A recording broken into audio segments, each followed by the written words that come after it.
Hello, my friends. Welcome back to Steady English Stories. Picture this. You are standing on a small island in the middle of a hot, wet morning. Around you, narrow streets are packed with people. Buildings lean close together, their walls stained by years of rain. Laundry hangs from window to window above your head. The air smells of the sea and of cooking oil, and of too many people living in too little space. Somewhere nearby, a radio is playing, and the voice on it does not sound calm. It sounds like a man trying not to cry and failing. This is Singapore, my friends.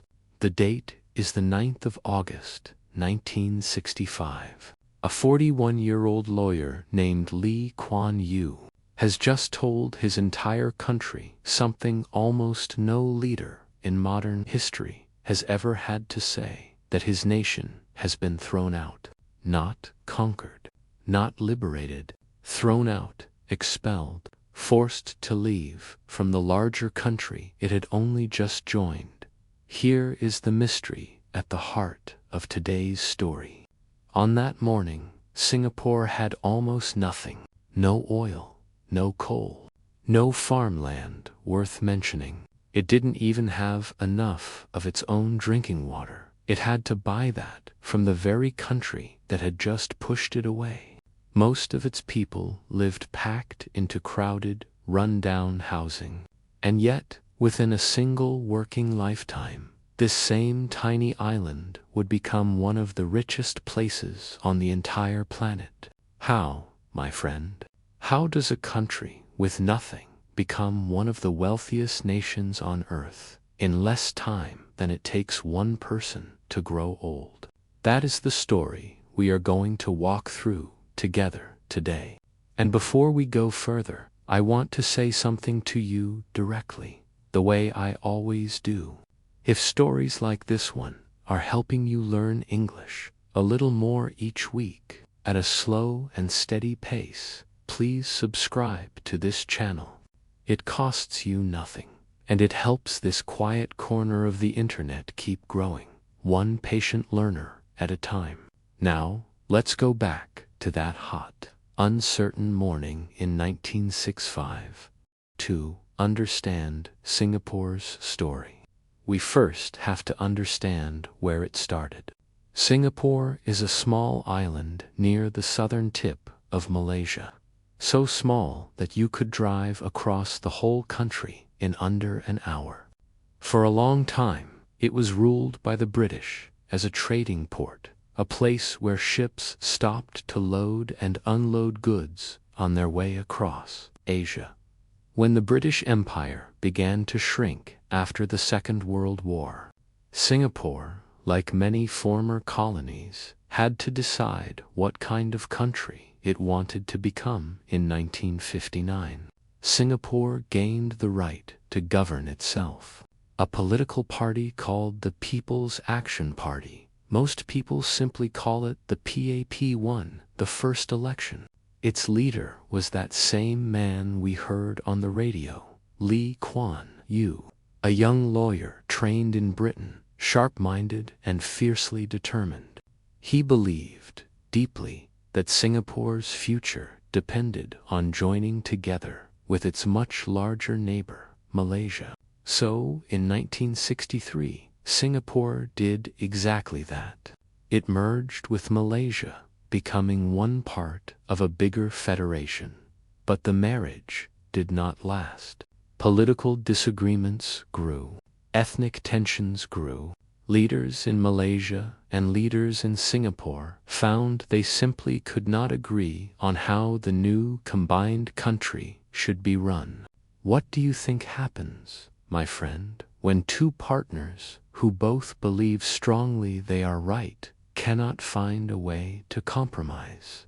By the middle of 1965, the answer had already been decided, quietly. In private meetings, Kuan was barely part of. Malaysia's leaders had made up their minds. Singapore was going to be removed from the federation. whether it agreed or not. And so, on that August morning, Kuan stood in front of television cameras to explain what had happened.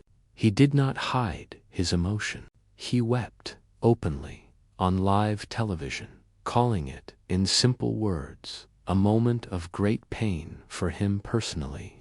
This was not a joyful independence, won after a long struggle, the way many nations celebrate their freedom.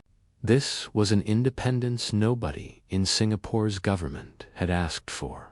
A country that had spent its whole short political life arguing for unity was now, suddenly, completely alone. What Kuan did next, in the years that followed that painful morning, would turn out to be one of the most remarkable stories in modern history. The Singapore government did not wait for the world to feel sorry for it. It got to work almost immediately.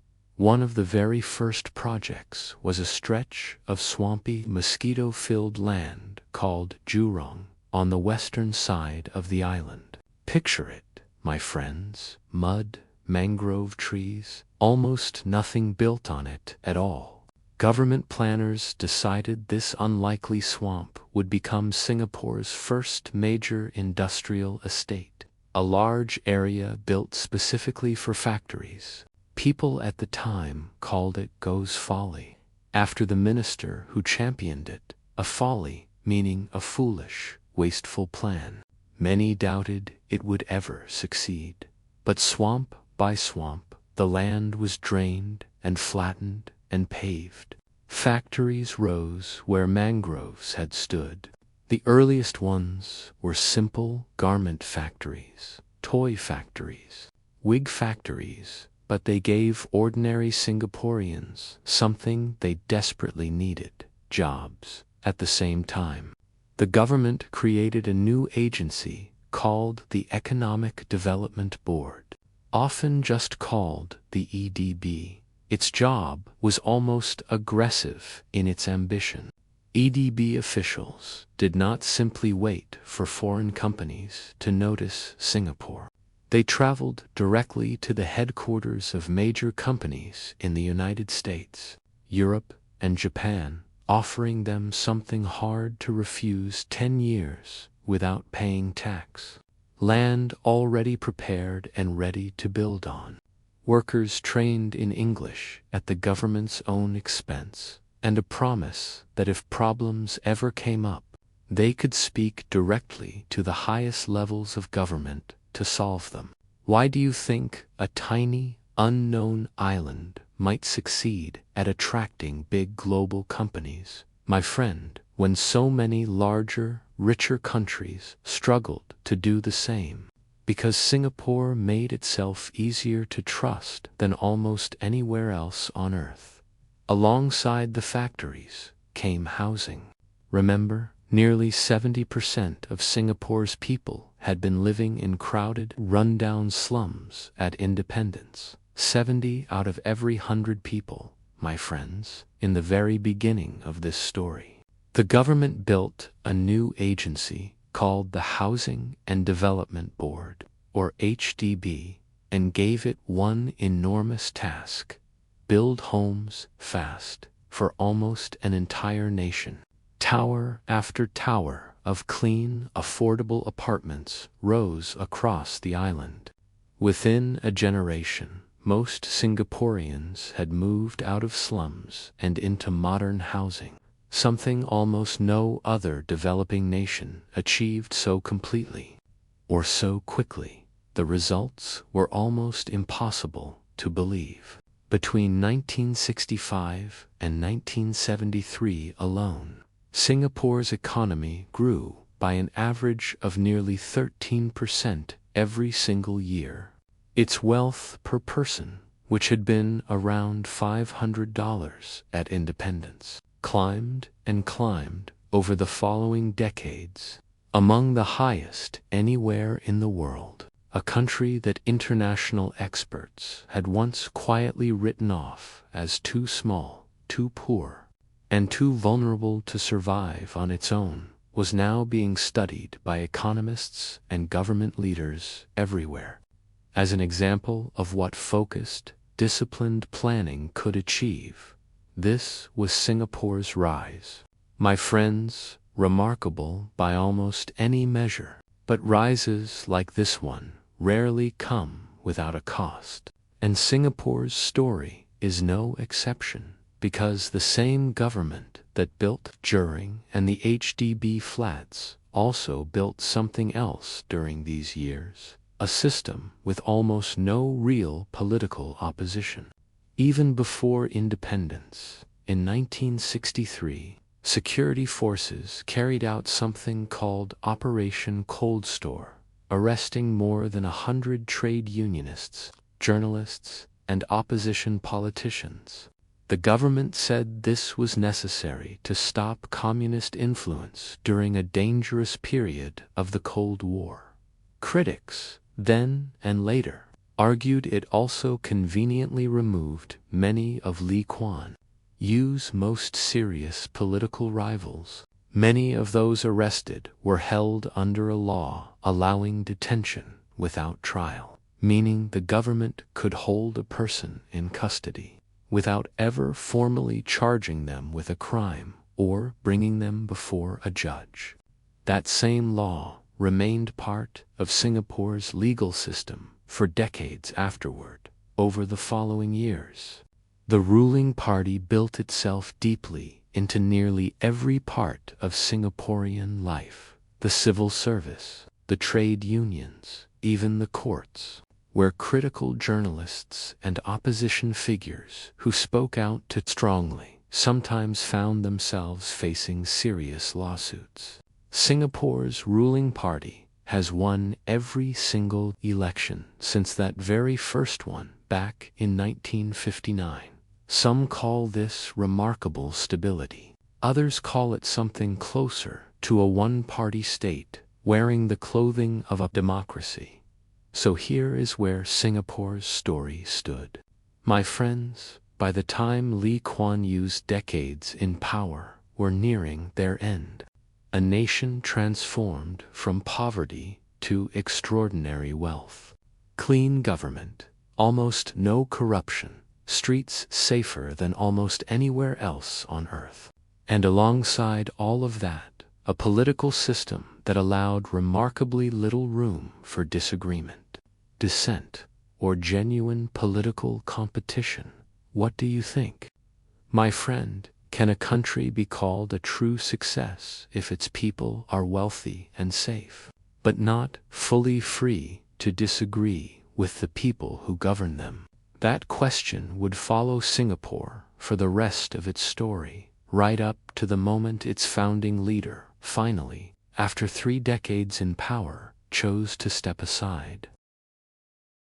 Lee Kuan Yew finally stepped down as Prime Minister in 1990, after 31 years in power. By then, the numbers told an almost unbelievable story.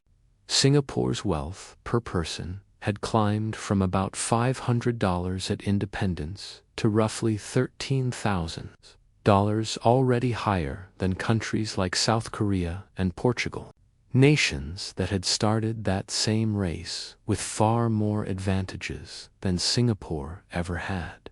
But stepping down from the title of Prime Minister did not mean stepping away from power. Lee remained in government for another 2 decades, first as senior minister, then in a specially created role called Minister Mentor, quietly guiding the country he had built. His own son, Lee Hsien Loong, became Prime Minister in 2004 for more than 50 years in one role or another. One family had remained at the very center of Singapore's government. Then, in 2011, something shifted. In that year's election, the ruling party won its lowest share of the vote since independence. Still a clear majority, still comfortably in power, but a real signal that something was changing beneath the surface. The opposition won 6 seats in Parliament, more than it had ever held before. It doesn't sound like very much, my friend, does it? 6 seats out of 80. But after decades, where the ruling party had faced almost no real challenge at all, 6 seats felt too many Singaporeans. Like the first real crack in a very solid wall. Why do you think that mattered so much?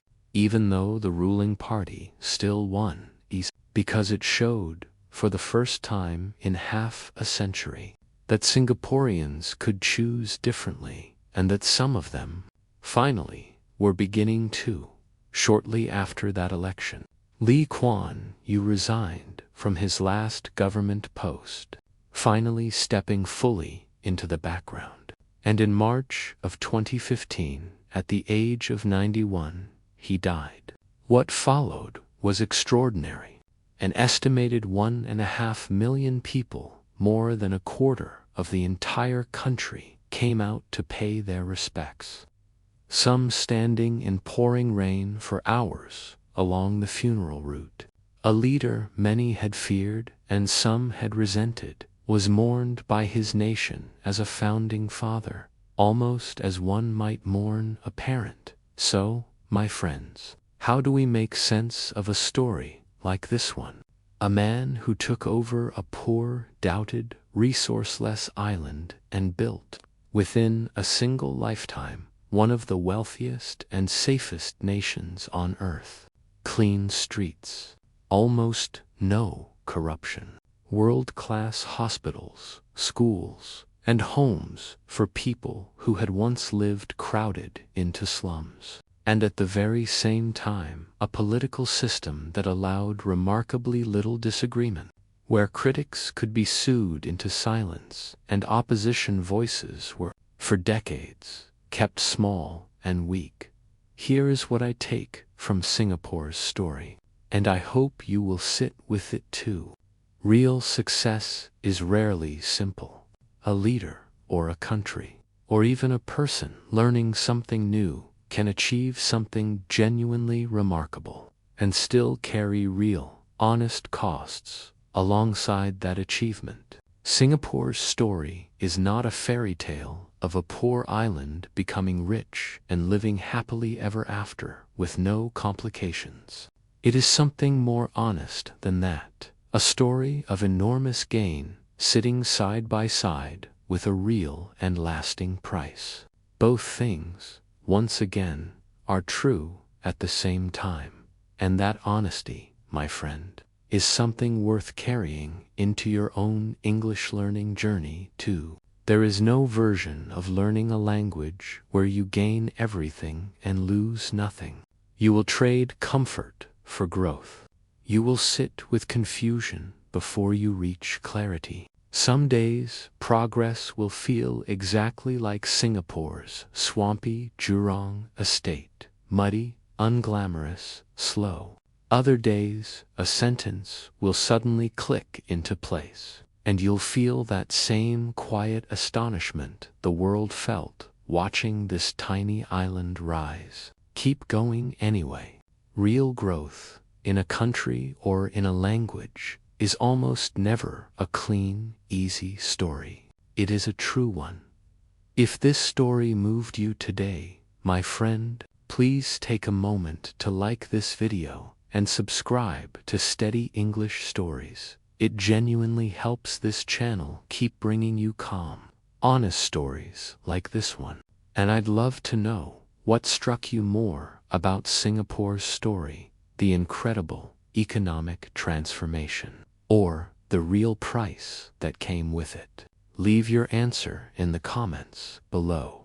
I read every one. Until next time, my friends, keep learning.